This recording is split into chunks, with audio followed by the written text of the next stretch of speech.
बहुत ही कम समय में अपनी बातों को ज़्यादा से ज़्यादा लोगों तक पहुंचा पाते हैं। तो आज एक और इम्पॉर्टेंट बात मैं चाहती हूँ कि हम सभी नेटवर्कर्स को पता चले, और वो है डायरेक्ट सेलिंग की सही कंपनी को चुनना। अक्सर बहुत सारी बातें होती है, मैं कहती हूँ डायरेक्ट सेलिंग का पहला नियम क्या है। डायरेक्ट सेलिंग का पहला नियम है factory to consumer. Factory direct connect होती है कंज्यूमर से, यानी मैन्युफैक्चरर कनेक्ट होता है कस्टमर से। ये बोल सकते हैं कि उत्पाद बनाने वाला जो व्यक्ति है, जो कंपनी है, वो उपभोक्ता तक डायरेक्ट पहुंचना ही डायरेक्ट सेलिंग है। अब सवाल आपसे ये है कि जब मैन्युफैक्चरर से डायरेक्ट कस्टमर पर प्रोडक्ट जा रहा है तो प्रोडक्ट का सस्ता होना चाहिए कि महंगा।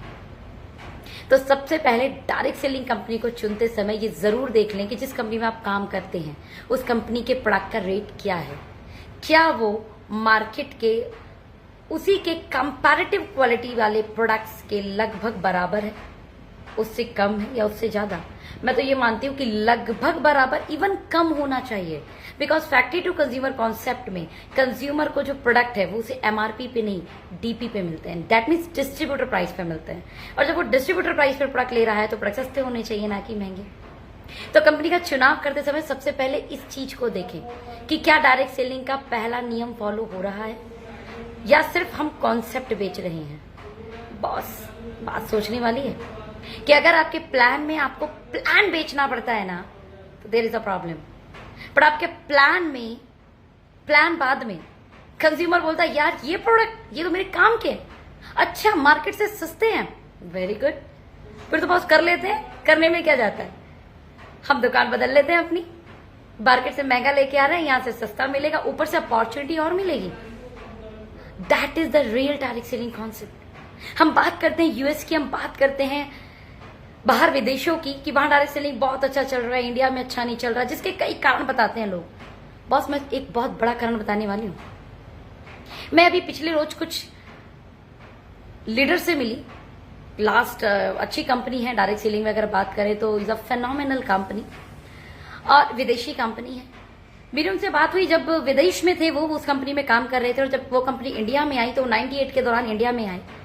बट राइट नाउ वो अपना बिजनेस कर रहे हैं, उस कंपनी को नहीं कर रहे हैं, और उस कंपनी में वो एक अच्छे लेवल पर जाकर उन्होंने उस कंपनी को क्विट किया।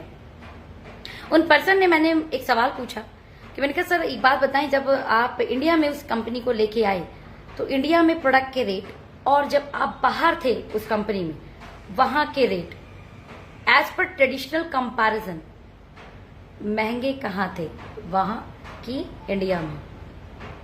एंड आंसर सुन के मैं भी शॉक्ड थी। उन्होंने बोला सोनम, डायरेक्ट सेलिंग इंडस्ट्री में अगर हम बाहर चले जाएं तो वहां पर एक नॉर्मल कंज्यूमर कस्टमर बहुत ज्यादा हैप्पी होता है कि वो किसी डायरेक्ट सेलिंग कंपनी के प्रोडक्ट को ले। मैंने ऐसा क्यों?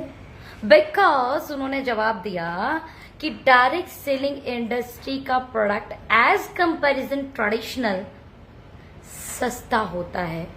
हम जिस कंट्री की बात करते हैं वहां पे डायरेक्ट सेलिंग ये हो गया, डायरेक्ट सेलिंग से ऐसा हो गया, डायरेक्ट सेलिंग से वैसा हो गया। आपको मेरी बात समझ में आई मैं क्या बोलना चाह रही हूं? मैं ये बताना चाह रही हूं कि अगर हमें भी यूएस जैसा, हमें भी अदर कंट्री जैसा डायरेक्ट सेलिंग को इंडिया में भी ग्रोथ पे लेके आना है तो पहले हमें इस कॉन्सेप्ट का सही करना बड़ा जरूरी है। क्या आपकी कंपनी में गाड़ी दिखाकर प्लान बेचे जाते हैं या लोगों के बड़े चेक दिखाकर प्लान बेचे जाते हैं? सोचने वाली बात है। अगर आपकी कंपनी में कंज्यूमर को यह महसूस कराया जाता है कि बॉस जो प्रोडक्ट तुम बाहर से ले रहे हो वो महंगे हैं, हमारे यहां से लेते हो, वो आपको पहली बात तो बचत कराएंगे, एंड दूसरी चीज आपको एक बिजनेस की अपॉर्चुनिटी भी देंगे। ये सेकेंडरी चीज है। द फर्स्ट चीज इज कि उस उपभोक्ता को बेनिफिट मिले। एक्चुअल में डायरेक्ट सेलिंग कॉन्सेप्ट आया ही इसलिए था कि हमारा जो उपभोक्ता है उस